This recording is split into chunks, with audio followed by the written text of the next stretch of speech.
Hey there, welcome to the Eclectic Healer. I'm your host, Christy Brower, and as always, I am happy to be here with you today.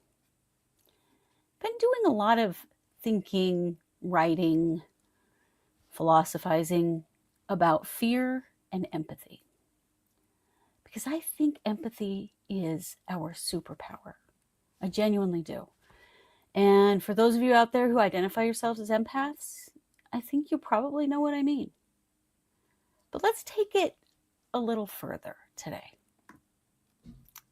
You know, people talk about empathy like it's a soft thing, like it makes you fragile.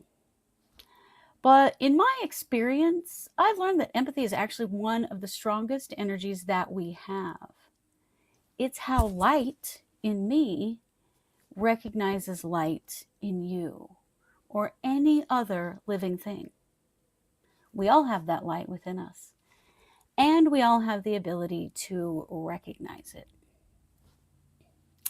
So, empathy definitely is a spiritual frequency, a spiritual energy that we feel when we feel other people's emotions, other people's pain, when we can put ourselves in somebody else's shoes. But it's also a biological process. It's something that we experience when we are in the position of helping someone or in a position of needing to protect someone, our babies, our children, our loved ones. It's in there. It's a heart and brain experience. But the thing I know is that it is not weakness. It is deep energetic intelligence. So one thing that I've learned, and I've been reading some studies that have been done, other people's philosophies around this, but one thing that I know to be true is that fear and empathy can't really hold the same space inside of us. Fear makes us curl up in a ball and hide. Empathy opens us up and makes it possible to connect. We know, there have been many studies done on this, that chronic fear and stress, being in that fear state and stress state for a prolonged amount of time, actually shrinks our ability to feel empathy for other people. The reason for that is because fear tells us we must protect ourselves, which means we pull back, we pull away, we become suspicious. We live in a place of needing to protect ourselves. And when we're focused on ourselves like that, we can't really feel our empathy for others. When the heart chakra contracts in fear, which happens, our connections become survival based. So we connect to people based on what they can do for us, not in a place of love and connection. Because empathy is connect, fear is protect. Now, I want to be careful with this because I am not criticizing anyone for feeling fear. Feeling fear is 100% natural. We all experience it. We do not have control over it. It is just something that we feel. But what we do have control over is what we do with that fear, how we respond to it, how we grow from it, and how we develop ourselves into more evolved beings. One thing that I see in the energy body with people all the time is if they're in a place of fear, they pull their energy in around themselves. They pull their bubble of energy tight in around themselves. I call it being shrink wrapped. It's like if you got yourself shrink wrapped in plastic, tight like this. That is not a good feeling, my friends. That is a terrible feeling. It is also a feeling that sort of propagates itself. Once you get into that space, it's hard to get out of it without some help. When I see a person who has expanded through their fear and redeveloped their empathy, then they expand. Your energy body gets bigger. You have that egg, that egg of energy all the way around you that is your energy. It is a boundary between yourself and the rest of the world. And when we're afraid, we unintentionally pull the boundary up against us tightly, which actually makes us more fearful because it feels like everything is on top of us instead of pushed out from the heart and all the way around us, creating some space that is just for us and separate from the rest of the world. You've probably felt that feeling before. You know, it's that instinct that all humans have that when under attack, to curl up in a ball like this. It's to protect our internal organs. It's a real primal instinct that we have that came from a time when humans were prey. We're not so much prey now, but we still have that instinct.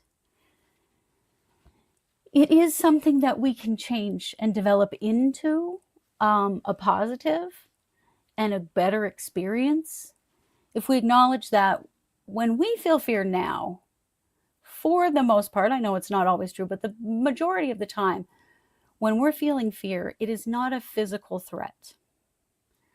It is feeling judged.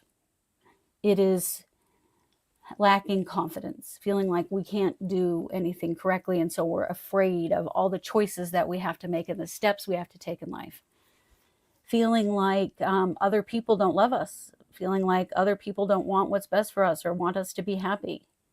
Those kinds of things create fear. The thing with fear is that we feel it, sure, and it's always important to acknowledge that we feel it. But once we've acknowledged that we feel it, then we got to get back out there into the world with our empathy. And that's a conscious process that we take on. We acknowledge the fear, we feel it, we know it's there.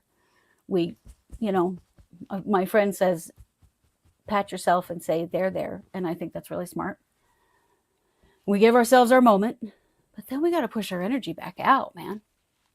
Staying shrink wrapped is super unhealthy. And we get so focused on us, so turned inward when we're afraid, that we lose sight of everything around us, everyone around us. We're living in a world right now where fear is huge. Man, there are many people who are living very fearful lives, in fear of all kinds of things every single day. A lot of those fears are hypotheticals, almost all of them are. But I can really see the shift in someone's empathy for other people when fear comes in. It's when we start to become suspicious of the other, of differences, of anything that isn't the same as what we are. And that is really what fear does to us, is it makes us suspect all kinds of things. Getting back into a place of empathy is so important for us individually and for this world, because empathy is a superpower. The ability to empathize with someone who is afraid is really powerful. Have you ever been in that position of being with someone who was terrified and being able to put yourself in that person's shoes and know what that feels like, and then offer support and love to that person, and the change that can occur? We have the ability to change the world with empathy. And that's why I want to talk about it today. And I'm going to be talking about it a lot more going forward.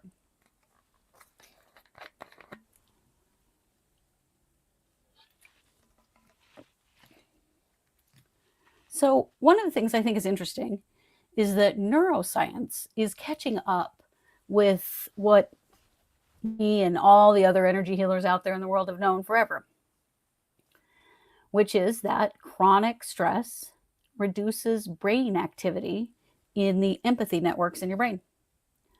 Chronic stress and fear actually limits empathy on a very real neurological level.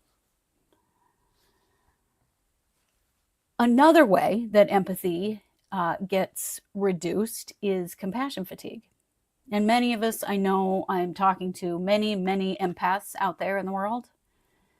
And you know what that feels like when caring gets to be a burden.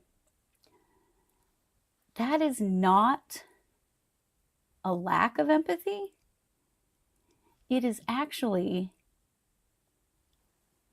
an energetic overload. It's not a lack of love. It's not a lack of empathy. It is that we have so much of that energy that we as empaths build up from other people inside of us that we are overwhelmed by it, and we cannot express more, we cannot give more, we cannot take on more. That's one of the keys of learning to work with empathy, is learning how to not take it on and how to not make it yours. And to some extent, if you are an empathetic, empathic person, it's kind of impossible to not take it on at least a little bit. That's just our reality. If we're going to engage, if we're going to be there for other people and be supportive and use our gift of empathy in the world, we will take on some things from other people. But don't worry about that, because there is a way to take care of that. And I'm going to teach you that skill here in just a minute.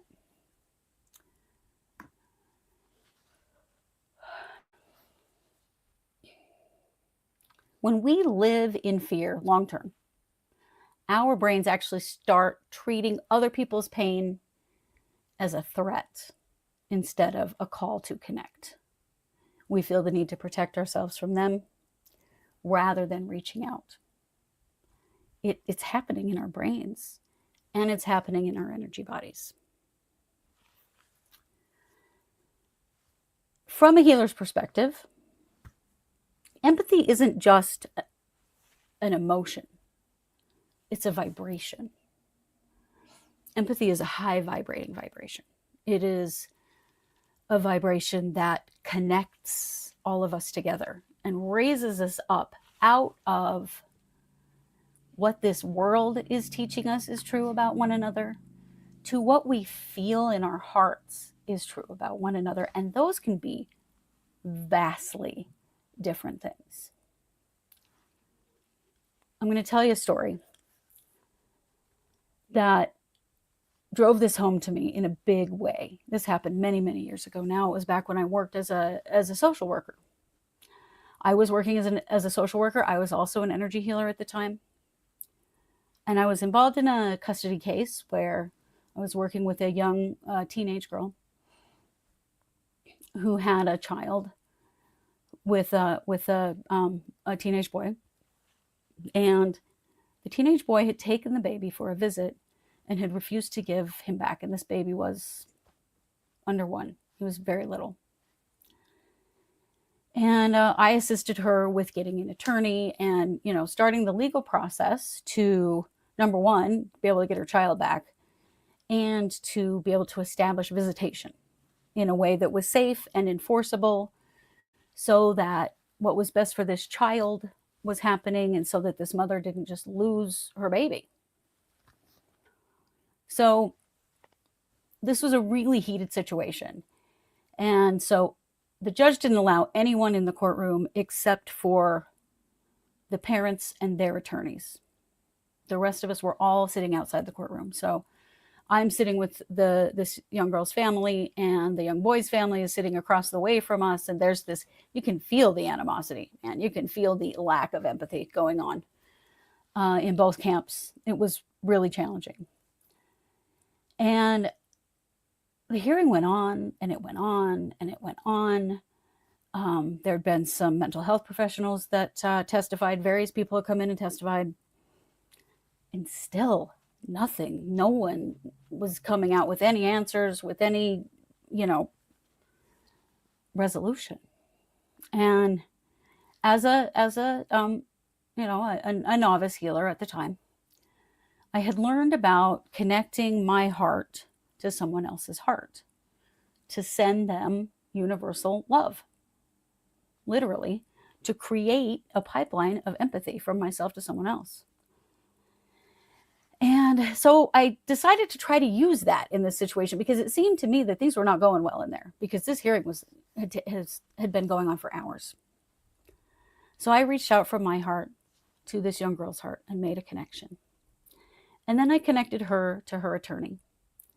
And I connected her attorney to her boyfriend, and her boyfriend to the boyfriend's attorney to the judge, and then judge back around to my client.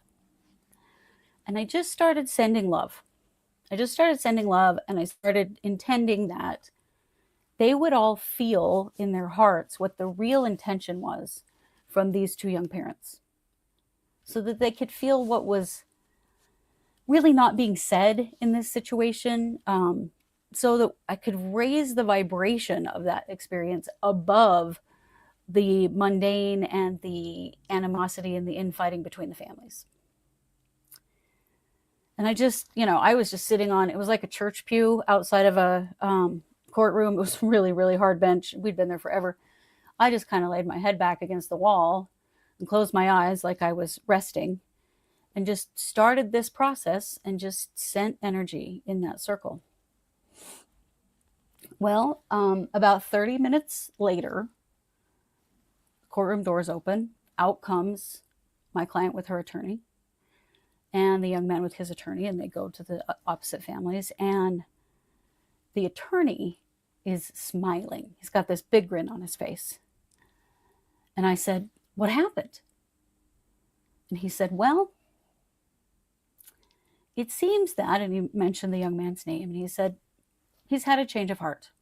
Those were his exact words. I will never, ever forget this experience, because he had no idea what he was saying, what that meant to me, because no one else knew what I was doing, nor would they even understand it probably.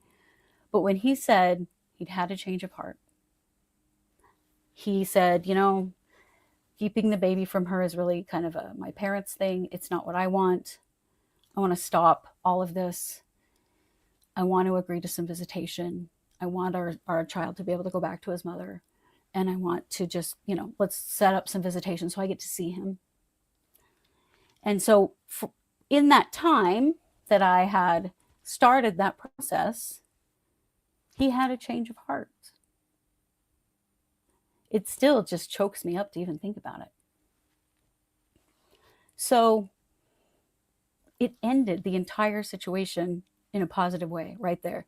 My client's attorney went and got the baby, because the baby was there the whole time with the other family, but they had the car seat turned away so that her family couldn't see him. It was some ugly stuff, but he went and got the baby and brought him over. And my client, who hadn't seen her baby in several weeks, just burst into tears, is holding her little boy, and grandma's crying, and everyone so happy and relieved. And I know that the other situation was not as positive, although with the young man, I think that it was. And they had agreed to visitation. And from that point on, there were no more issues between them when it came to this baby. He would have his visitation. Baby always came back to mom. Like, it just worked everything out. And I realized how powerful empathy is. The connections that we can make with our hearts to other people, and really see what's really true. What we feel is often so much more accurate than what we say. And that's empathy in action. And that is empathy overcoming fear. I will never forget it. I know how very powerful it was in that moment for those two families and that young child. But it was so powerful for me as a healer to recognize that empathy is a superpower. So, what do we do to avoid the energetic overload that can happen from empathy? And stay connected to our empathy, because it is so powerful. Well, there are a lot of things that we can do. Of course, you want to stay grounded and centered. You want to do some regular breath work and some regular meditation and very regular energy clearing. Some that you can do yourself and some that you might need someone else to do for you. Particularly if you work with or around a lot of people. Because if you are an empath, an empathetic person, and you work in an office or you work in a human service field where there are a lot of people around you all the time, you're picking up a lot of emotional energy. I'm sure that you are. One of the first things that you can do is begin to notice the difference between your emotions and someone else's. One problem that most of us as empaths have is we become overwhelmed sometimes by other people's energy, other people's emotions. And if we're not cognizant of that, we will take it on as our own. And that's when that overload begins to happen. So, say you're at work, you're feeling good, having a good day, nothing major going on for you, you're kind of at baseline emotionally, and suddenly you're just hammered with anxiety out of the blue. Start observing the people around you and ask yourself this question: is this mine or am I feeling somebody else? Being able to differentiate between somebody else's emotions and yours, extremely helpful and powerful as an empath. It's the first step. We all have to do it. Just becoming aware, like, hey, wait, I'm not anxious. Like, this isn't mine. I'm having a great day. Start to observe the people around you, and you will probably see someone having some symptoms of anxiety. So the first thing that you do is, in your mind's eye, you push that anxiety out of your bubble. Just push it out. It doesn't belong to you. You don't have to keep it. You don't have to take it on. It doesn't mean that you don't have empathy for the person having anxiety. You can most certainly have empathy for them. You can step in and be of assistance to them if you want to. It is not required. One of the myths, one of the falsehoods that sometimes our empathy tells us is that if we feel it from another person, that means we need to fix it. It's not true. It's not true at all. We just have very highly tuned antennas and we feel a lot of things. It's informational. It tells you a lot. Maybe this is somebody you're supposed to be working on a project with and they're freaking out. You can tell they're having anxiety. Okay, you can address that with them. Offer some solutions. Say, hey, can we take a break for today?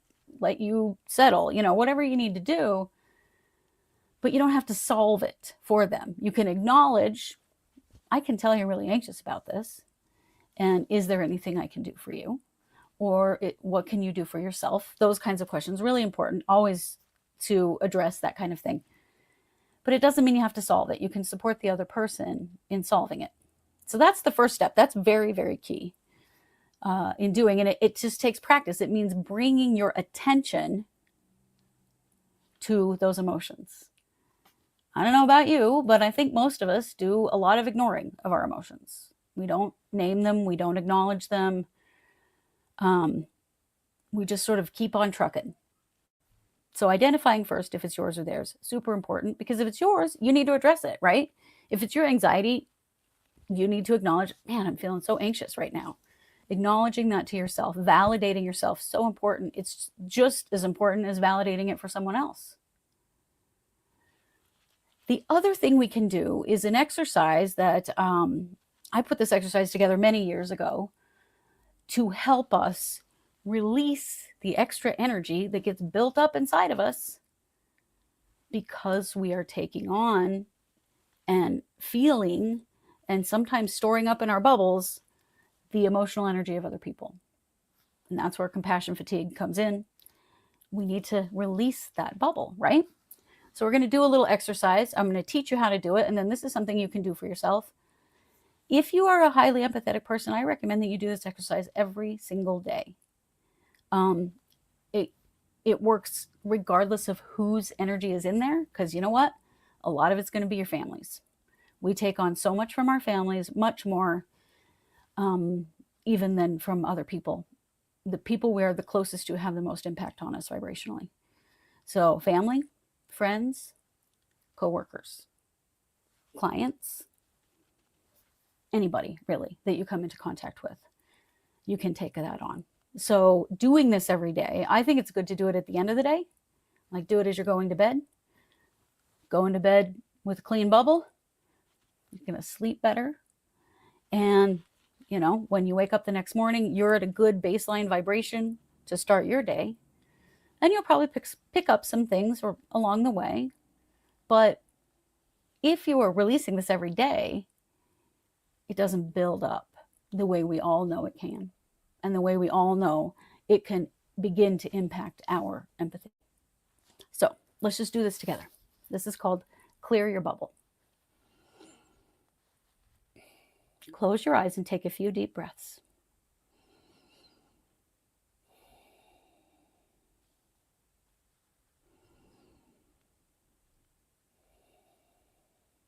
Allow your body to settle and your mind to go quiet.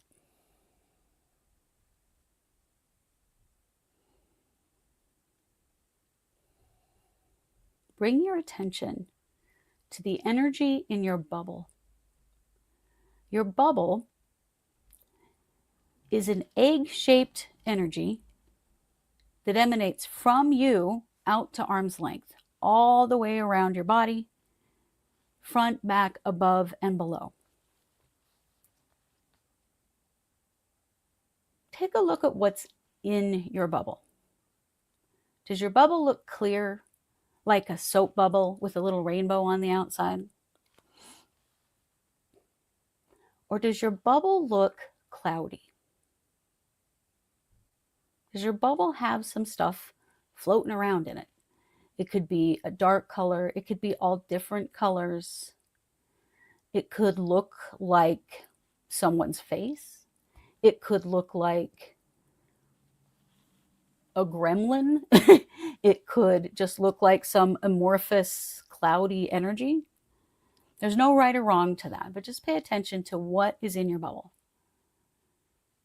Because your bubble should be clear, with the sheen on the outside of it being the colors that are you, your colors. Anything extra in there is unnecessary energy. It's energy that you can't actually process because it's not your own. And it's energy that does affect you in ways that are not good, brings your vibration down, creates complications in relationships, creates a sense of overwhelm, and can create a sense of fear. So we're going to release whatever is in your bubble, and we're going to transmute it so that you can come back to a place of that clean, open bubble. So we're just going to screw an imaginary garden hose to the outside edge of our bubble down by our feet. And in your mind's eye, see a vortex of white light opening up in the earth next to you. And in this vortex, we're going to place anything that does not belong to you, any unnecessary energy, and all energy that does not belong to you is unnecessary. We're going to send that energy down into the vortex of white light. So you're just going to take the other end of the garden hose and you're going to drop it into the vortex of white light. Think of this sort of like draining the water out of a fish tank. And you start to see any unnecessary energy in your bubble settling down toward the bottom of your bubble and flowing out of your bubble through the hose and down into the vortex of white light. While this energy is flowing down into the vortex of white light, it is being transmuted into light. Simply light. No longer whatever emotion, whatever pain, whatever drama or trauma that it represents. Simply light. And as it drains away, we ask that this energy be released from you in all directions of time. Just breathe and allow your bubble to empty.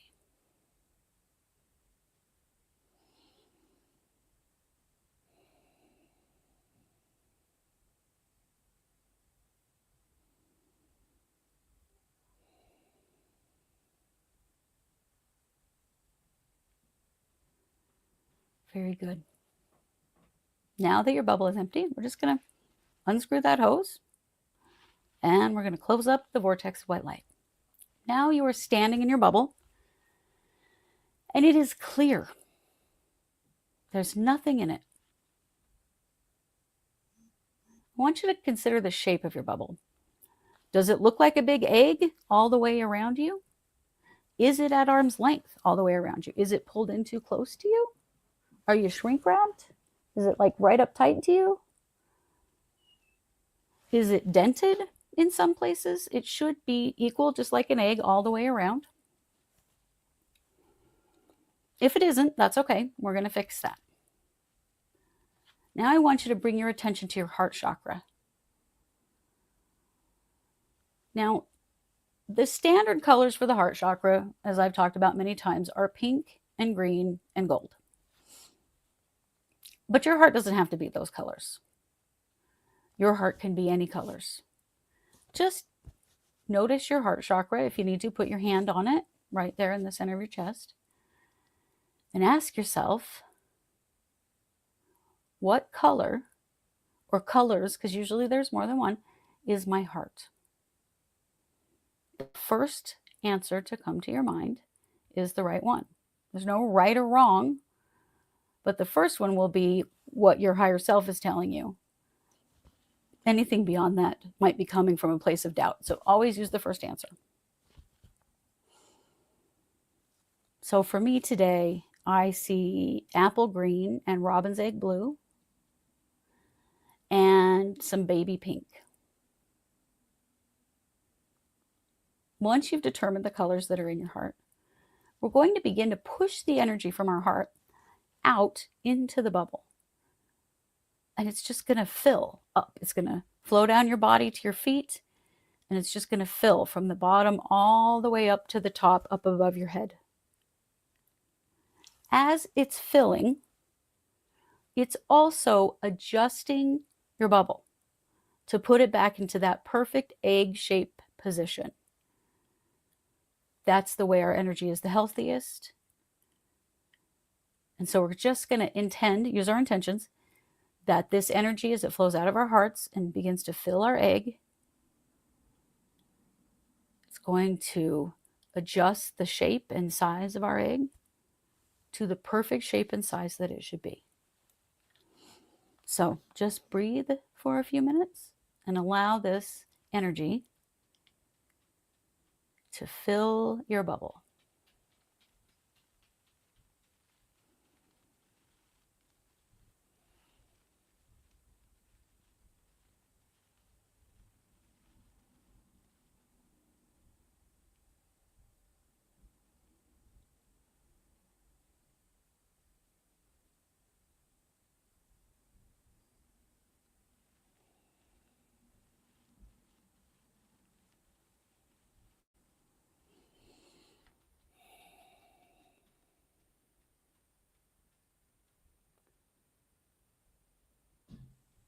Notice how calming this feels. Notice how much more whole you feel as your bubble fills its way clear to the top. So now your bubble is you. It's filled with your own energy, which is what it should be. It is something that has to be repeated. We do have to continue to fill our bubbles up. We do have to continue to release the energy from our bubbles and fill them back up with our energy, because as empaths, it is natural for us to take on that emotional energy from other people. It just is. It's just a part of who we are. But we can use it in a positive way. We can learn to control it and manage it, and we can learn to use it in a way that is good for us. So when you feel that all the way filled to the top, one last step. I want you to use your imaginary lighter. We're going to light a fire on the outside of your bubble, allowing it to burn all the way from the bottom all the way to the top. And this flame is eternal. It's going to last forever. As you light it, you will see what color yours lights. Mine lights electric blue. It doesn't matter what color it is, everybody's is different. The purpose of the flame is to burn away excess energies that you come into contact with. It is to support you in using your bubble as a boundary between yourself and other people so that you can be empathetic and use your empathy as a superpower without taking on too much energy, without allowing people to harm you or allowing bad behavior toward you. Having empathy for someone is not the same as allowing someone to hurt you because you feel bad for them. True empathy comes with boundaries. So that flame is a new boundary for you that does help to protect your energy as an empath. And once that flame has lit all the way up to the top of your bubble, take a couple of deep breaths.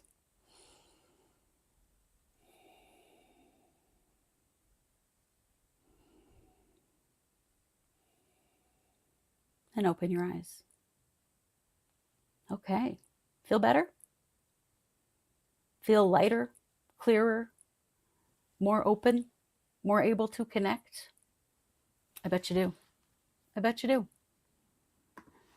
I feel like this empathy and fear issue is so important. It is key to the things that we are dealing with as humanity right now. And for those of us who have that naturally attuned antenna, that we feel more empathy, that we feel stronger empathy, that we acknowledge that we can see the light in someone even when they can't see it in themselves, is so important for changing our world. I absolutely believe that it can, and that the more of us that do this together, that it will. Now, if this has been an issue for you for a long time, if you are feeling that energetic overload and struggling with this, I want to encourage you to come see me for a session. Your bubble being full is not the only issue when it comes to compassion fatigue and when it comes to losing empathy because you're in constant fear. There are other issues as well, and those are things that I can help you with. So please go to my website, eclectichealer.com, and make an appointment with me. Let's work on it. One of my favorite things to do is to train empaths, to train you how to manage this energy and how to use your empathy as a superpower. Remember that empathy is love in motion. We got to keep our lights steady, my friends, because the world needs us right now. Thank you so much for joining me today here on The Eclectic Healer. You'll see me here every Friday morning now. So if you're seeing this in a clip or somewhere else, know that you can find me, The Eclectic Healer, on YouTube, and you can watch this podcast live or after the fact. Remember, empathy is love in motion. Let's do this together.